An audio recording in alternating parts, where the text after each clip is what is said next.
Bien, buenos días, profesor. Buenos días, compañeros. En esta oportunidad voy a hablarles sobre el citoesqueleto, su estructura y sus funciones. ¿Qué pasaría si alguien entrara en tu cuarto en medio de la noche y se robara tu esqueleto? Bueno, claramente eso es muy poco probable, pero biológicamente hablando, si esto sucediera, la pérdida de tu esqueleto provocaría que tu cuerpo perdiera gran parte de su estructura. Tu forma externa cambiaría y algunos de tus órganos internos comenzarían a moverse fuera del lugar, y te resultaría muy difícil caminar, hablar o moverte. Curiosamente, esto es también válido para las células. A menudo pensamos que las células son globos suaves y sin estructura, pero en realidad están altamente estructuradas de una manera muy parecida a la de nuestros propios cuerpos. Tienen una red filamentosa conocida como citoesqueleto, que literalmente hablando sería el esqueleto de la célula, la cual no solo da soporte a la membrana plasmática y forma de la célula, sino que también ayuda a posicionar correctamente los orgánulos, proporciona rieles para el transporte de vesículas y en muchos tipos de células permite que la célula se desplace. En eucariontes hay tres tipos de fibras de proteína en el citoesqueleto. Tenemos al microfilamento, a los filamentos intermedios y también a los microtúbulos. Empezaremos con los microfilamentos.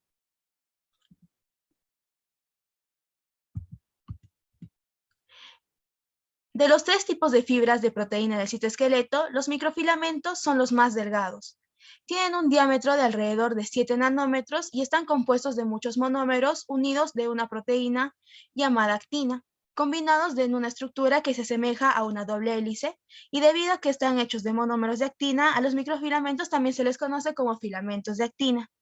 Los filamentos de actina tienen direccionalidad, lo que significa que sus extremos tienen diferente estructura. Aquí podemos ver la forma de doble hélice y que está con la subunidad de actina presente. Los filamentos de actina tienen varias funciones importantes en la célula. Sirven como rieles para el movimiento de una proteína motora llamada miosina, la cual también forma filamentos. Debido a su relación con la miosina, la actina está implicada en muchas funciones celulares que requieren movimiento. Por ejemplo, en una división celular animal, un anillo de actina y miosina pellizca la célula hasta separarla en dos células hijas. También son muy abundantes en las células musculares, donde forman estructuras de filamentos superpuestos llamados sarcómeros. Los filamentos de actina pueden ensamblarse y desmontarse con rapidez, lo que les permite jugar un papel importante en la motilidad, el movimiento celular, con el desplazamiento de los glóbulos blancos de su sistema inmunitario. 2. Los filamentos intermedios. Los filamentos intermedios son un elemento del citoesqueleto hecho de muchas cadenas de proteínas fibrosas entretejidas. Como su nombre sugiere, los filamentos intermedios tienen un diámetro promedio de entre 8 y 10 nanómetros, un tamaño intermedio entre el de los microfilamentos y el de los microtúbulos. Como podemos ver, acá tenemos un filamento intermedio que son de diferentes variedades, cada una hecha de un tipo distinto de proteína. Como podemos ver, su parte interna sería una subunidad fibrosa, que es un conjunto de queratinas enrolladas. ¿Cuál es su función? Están especializados para soportar la tensión y entre sus funciones se encuentran mantener la forma de la célula y anclar el núcleo y otros organelos en su lugar. A diferencia de los filamentos de actina, estos pueden crecer y desmontarse con rapidez. Los filamentos intermedios son más que permanentes y juegan un papel estructural esencial en la célula. Están especializados para soportar la tensión y entre sus funciones se encuentran pues mantener la forma de la célula y anclar el núcleo y otros orgánulos en su lugar.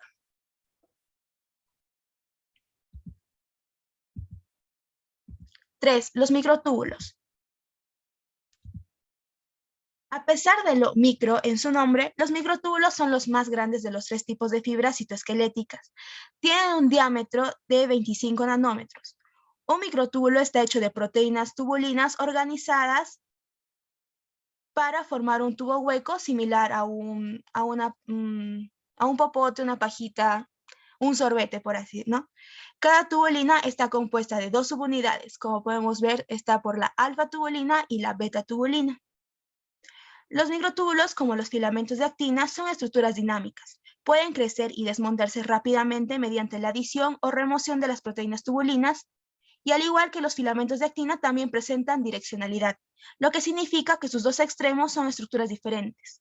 En una célula, los microtúbulos juegan un papel estructural importante, ya que ayudan a la célula a la resistencia de las fuerzas de comprensión.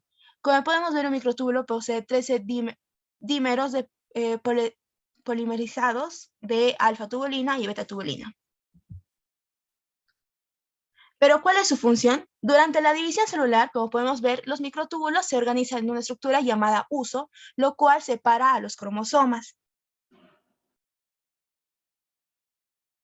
Además, también proporcionan soporte estructural. Por ejemplo, forman también rieles para que las proteínas motoras llamadas kinesinas y dineínas, las cuales transportan vesículas y otros cargamentos en el interior de la célula. Bien, ahora veremos a los flagelos, los cilios y los centrosomas. Los microtúbulos antes mencionados también son componentes clave de otras tres estructuras más especializadas de las células eucariontes. Aquí tenemos a los flagelos, a los cilios y a los centrosomas. Los flagelos son estructuras parecidas a cabellos que se extienden desde la superficie celular y se usan para que todas las células se desplacen, como sucede en los espermatozoides. Si una célula tiene flagelos, generalmente es uno o unos cuantos. En cambio, los cilios, que son móviles similares, pero más cortos y usualmente más numerosos. Cuando las células son cilios móviles forman tejidos, el movimiento de batido de estos ayuda a mover materiales a lo largo de la superficie del tejido, como por ejemplo los cilios de las células de tu sistema respiratorio superior ayudan a mover el polvo y las partículas hacia tus fosas nasales. Acá, como podemos ver en la imagen, tenemos a los cilios y a los flagelos. Los centrosomas. Un centriolo es un cilindro de 9 tripletes de microtúbulos unidos por proteínas de soporte. Los centriolos son más conocidos por su función en los centrosomas, estructuras que actúan como centros de organización de microtúbulos en las células animales.